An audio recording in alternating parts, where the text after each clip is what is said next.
Muy bien, vamos a empezar con el presidente del Ecuador. Daniel Noboa inició oficialmente su primer mandato de 4 años. Gobernó por algunos meses tras ganar las elecciones anticipadas del 2023 y ahora arranca una etapa con más desafíos. Uno de sus principales retos es la seguridad. Aunque hubo mejoras en el 2024, los homicidios han vuelto a aumentar este año. Por ello, el mandatario ha reiterado su compromiso de enfrentar a las mafias y recuperar el control de las cárceles. En lo económico, el panorama es complejo. Las finanzas siguen presionadas por la deuda pública y la caída de los ingresos petroleros. El gobierno estima un crecimiento del 4% para mejorar el gasto público. El jefe de Estado, por su parte, ha enviado al Congreso una reforma urgente sobre contrataciones.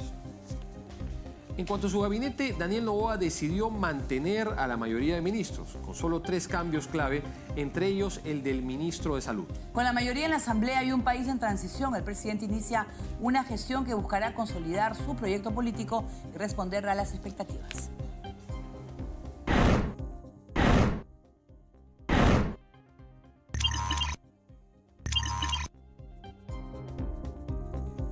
Muy bien, vamos a hablar del Ecuador y saludamos a Mauricio Alarcón, director ejecutivo de Fundación Ciudadanía y Desarrollo. Muy buenas noches, Mauricio. Bienvenido.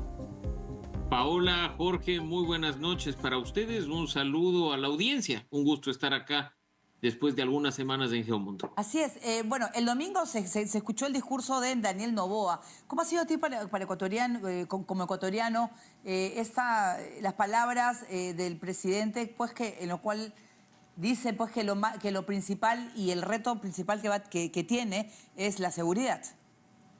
Partamos, Paola, del hecho de que en 2023 tuvimos a un presidente que se autocalificó como de pocas palabras y dio un discurso de apenas 7 minutos, sin cuestiones concretas, sin planteamientos específicos, lo cual en algunos sectores causó preocupación. Ahora, si bien es cierto que no hay mayor avance en cuanto a la longitud del discurso, se ha pasado de 7 a 21 minutos, al menos se pudo escuchar algunos temas como los de la situación energética del país, la ejecución de obras o la visión del gobierno respecto de los aspectos económicos, con lo cual ya algo se puede colegir de lo que será un mandato de los próximos 4 años. No obstante, varias deudas se hicieron presentes en ese discurso y quizá han sido objeto de la mayor discusión durante estos días.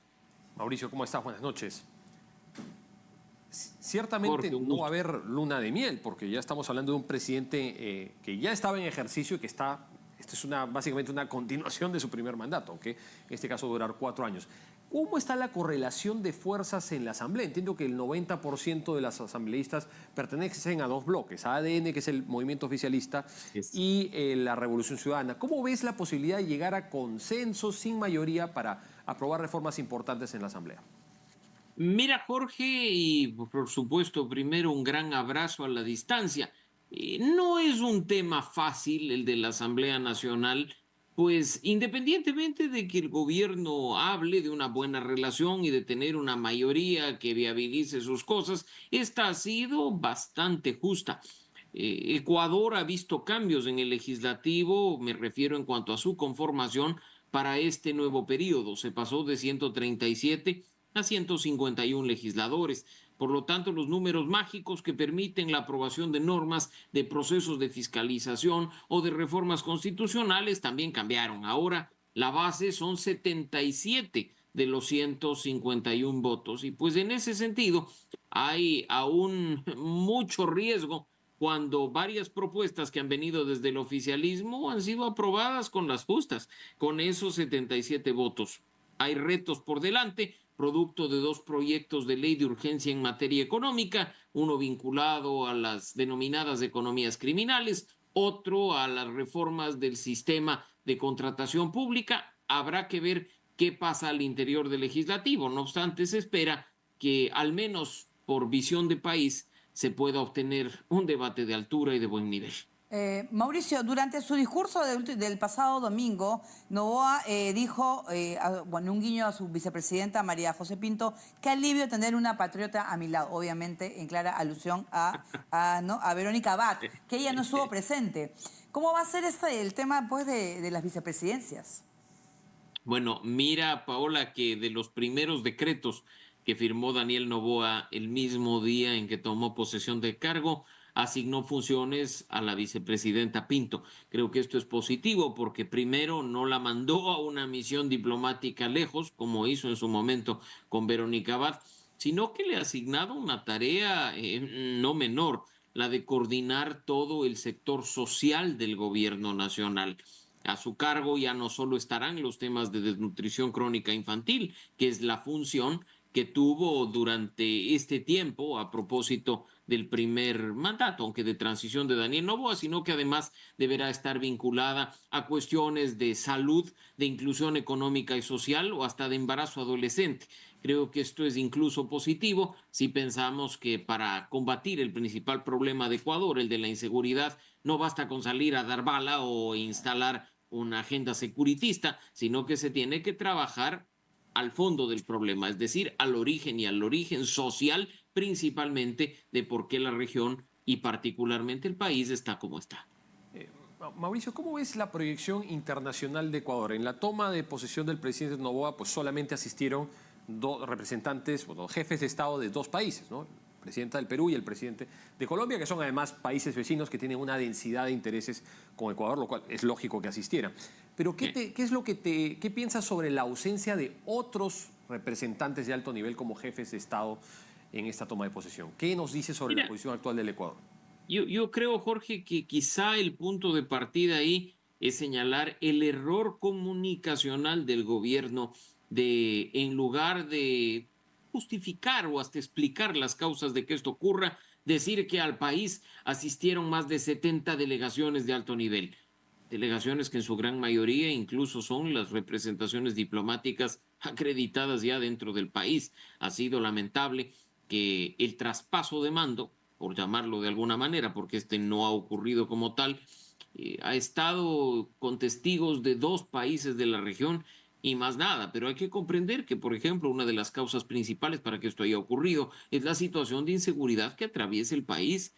No hay garantías para que alguien que venga del exterior, una persona quizá como el rey Felipe o como el mismísimo Donald Trump, puedan estar tranquilos y seguros al movilizarse dentro de la ciudad. Quito ha sido objeto de bastantes ataques de sicariato en los últimos días. Por lo tanto, creo que hubiera sido más sensato hablar de las razones de inseguridad que Claro. provocaron este tema en lugar de tratar de decir cosas como las que mencionaba hace un momento. Lo cierto es que creo que ahí está el origen más allá de las buenas relaciones que Ecuador pueda tener no solo con los países latinoamericanos, sino con la región entera. Así es, en Estados Unidos estuvo Robert Kennedy Jr., creo que estaba como representante de los Estados Unidos. Pero Mauricio, hablando de seguridad, ¿qué pasó con el gran jale del gobierno de Noboa, Prince, ¿no? El señor Prince? ¿Qué pasó? ¿Qué va a pasar con el tema de la seguridad? Obviamente con el crimen organizado, las mafias, narcotráfico. Mira, no puedo sino reírme de lo que mencionas, Paula, porque nosotros anticipamos y precisamente en este espacio, en una de las ocasiones previas, lo que había sucedido respecto de la visita de Eric Prince al país en medio de la campaña electoral, pretendiendo hacer creer que pues él ya había llegado para desde sus actos mercenarios poner orden, ordenar detenciones de personas por fuera de lo que dice el ordenamiento jurídico y se vendió prácticamente como que ya el señor Prince estaba dentro del gobierno nacional, no importaba ni siquiera cómo se lo había contratado. Y ya una vez que el resultado electoral se concretó y hace pocos días hemos conocido por parte del propio ministro del Interior que lo que vino a dejar al país fue una propuesta de servicios, fue una cotización en definitiva, y pues fue utilizada muy hábilmente por la campaña electoral de Noboa para hacer creer a un grupo importante de ecuatorianos que se estaba haciendo algo para combatir la inseguridad. Lo cierto es que, más allá de como decimos en Ecuador, la alaraca no pasó. En este momento ni siquiera hay certezas de que vayan a contratar los servicios del señor, que incluso dio declaraciones bastante cuestionables en medio de la campaña electoral, por supuesto, participando en los medios de comunicación pautados por el gobierno de Novoa. O sea, fue claramente un fuego de artificio con fines electorales. Mauricio, otra crisis por la que ha pasado el Ecuador y en cierta medida está en riesgo de volver a pasarla, es la crisis energética. ¿Qué ha dicho el presidente Noboa de cara a este desafío inmenso que ha causado, la falta de energía ha causado pérdidas millonarias para el país? Mira que quizá, Jorge, en ese sentido es muy importante lo que Noboa ha dicho en su discurso de posesión. Ha mencionado no solo un cambio en la forma en la que el gobierno gestiona los temas energéticos, sino que ha llegado incluso a mencionar la presentación de un proyecto de ley de energía nuclear a la Asamblea Nacional, a la discusión legislativa. Ha mencionado además repotenciación del sistema nacional, la precaución para que no vuelva a suceder una crisis como la de meses atrás, recordarás tú, y esperemos que esto pues efectivamente sea. Creo que incluso una de las señales que el gobierno ha mandado en cuanto a esto es la ratificación de quien ha ocupado el Ministerio de Energía durante este tiempo y quien lideró, por decirlo de alguna manera, el proceso para hacerle frente a esa crisis de estiaje que atravesó en nuestro país, ¿no? Entonces creo que hay que estar muy atentos, pues incluso el día de hoy, y no me voy a extender en el tema, pero el Ecuador ha mencionado particularmente el presidente y su equipo vinculado al tema de la energía, que se está tomando precauciones incluso para entre septiembre y noviembre de este año no ocurran apagones, incorporando al sistema nacional cerca de 1.000 megavatios, una capacidad que de haberla tenido hace unos meses no hubiéramos tenido problemas como los que enfrentamos. Sí, para finalizar, Mauricio, ¿qué es del correísmo? ¿Qué ha pasado? ¿Cómo queda en lo que va a ser el nuevo mandato completo que va a tener Noboa? Mira, yo creo que siempre en democracia, Paola, uno tiene que saber ganar y perder. Y en muchas ocasiones, y así se lo dice, hasta perdiendo se gana.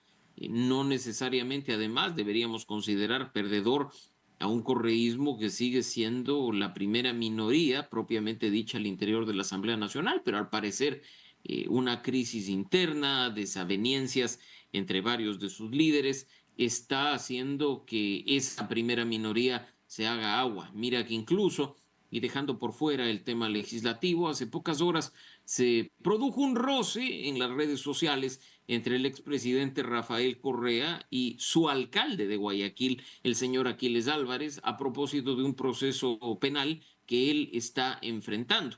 En ese sentido, como te menciono, siguen en este momento haciendo berrinches, cuestiones y acciones que no corresponden a una organización política importante y ganadora como la Revolución Ciudadana, y eso podría más bien acarrear problemas posteriores.